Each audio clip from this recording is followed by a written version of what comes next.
गौरी द्विवेदी।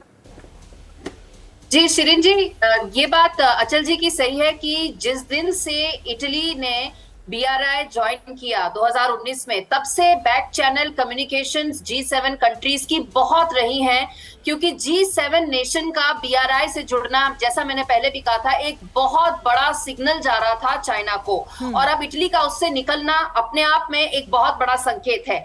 एक बात मैं और कहना चाहूंगी कि बीआरआई का काउंटर, अगर जिस तरह से ये एक कनेक्टिविटी प्रोजेक्ट बनेगा, इसमें आगे जाके जैसे जैसे और कंट्रीज जुड़ती जाएंगी, जैसे जैसे और इन्वेस्टमेंट अपॉर्चुनिटीज जुड़ती जाएंगी और मल्टीलैटरल लोन्स आते जाएंगे, अपने आप बीआरआई और पूरे ओबोर की वैल्यू, प्रोस्पेक्ट, अपॉर्चुनिटी सब कम होती चली जाएगी, क्योंकि ये एक ऑल्टरनेटिव है जिसमें देशों को ऋण के नीचे, ऋण के बोझ में दबाया नहीं जाएगा जैसा बीआरआई कर रहा है। ये अपने आप में एक बहुत अच्छा ऑल्टरनेटिव बनेगा डेवलपिंग कंट्रीज के लिए। और मुझे लगता है G20 की सदस्यता और G20 की अब आगे की जो रोडमैप है, उसमें ये होगा कैसे डेवलपिंग कंट्रीज को फंडिंग दी जाए, कैसे मल्टीलैटरल इंस्टीट्यूशंस के द्वारा जितने भी विकासशील देश हैं उनको किस तरह से बेहतर दामों पर, बेहतर दरों पर ब्याज दिया जाए, ताकि वो चाइना के थ्रू, बीआरआई के थ्रू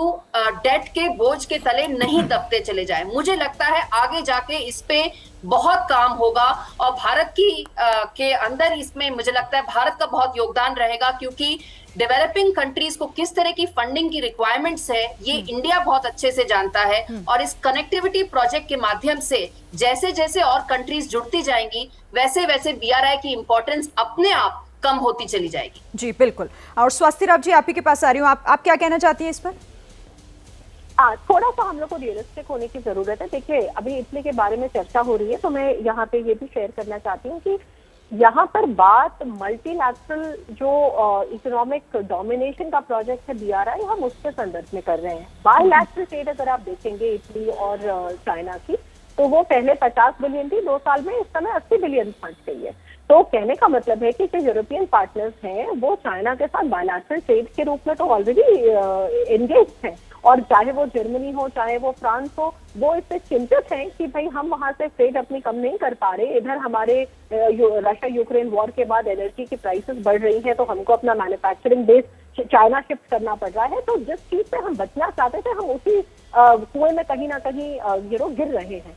तो ये बात भी एक जगह तय है। इसीलिए आप देखें कि लगातार ये जो कंट्रीज हैं ये इंडो पैसिफिक की तरफ रुख कर रही हैं, अपनी इकोनॉमिक सिक्योरिटी को लेकर काफी चिंतित हैं। इसके साथ साथ आप देखिए कि जर्मनी ने अभी चाइना स्ट्रैटेजी अपनी रिलीज करी है, और जिसमें बाकायदा वहां का जो कॉर्पोरेट सेक्टर था उसकी लॉबिंग से उसका जो हार्श टोन था उसको काफी डाइल्यूट किया गया है, क्योंकि फोक्सवैगन हो या इस तरह के जो बड़े जर्मन जायंट्स हैं, वो कहते हैं कि BASF जो केमिकल जायंट है जर्मनी का, वो कहता है कि भाई अगर हम चाइना में नहीं करेंगे मैन्युफैक्चरिंग, अपनी बेस को शिफ्ट करेंगे, तो यूरोप में जो हमारी कॉस्ट है वो सस्टेनेबल नहीं है। तो मेरा कहने का मतलब है कि आप ये समझें कि ये जो मुल्क है, इन मुल्कों का बायलैटरल ट्रेड अभी भी ज्यादा है। पूरा यूरोपियन यूनियन का भी बायलैटरल ट्रेड चाइना से बहुत ज्यादा है। बात यहाँ हो रही है कि यूरोपियन, आप रियलिस्टिक होने की बात कर रही है स्वास्थ्य जी, और अचल जी इस पर जवाब भी देना चाह रहे हैं। जैसे ही घड़ी का काटा दोपहर 2:30 पे आए, बबीता जी का दिल सास बहू साजिश के लिए मचल जाए। और ये है इनकी बहू, पूरे दिन ऑफिस की टेंशन हो जाए गॉन जब ये करें अपना फेवरेट शो फ्री टाइम पे ऑन।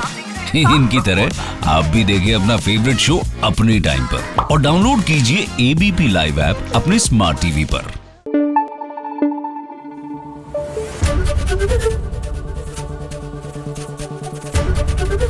ABP न्यूज आपको रखे आगे।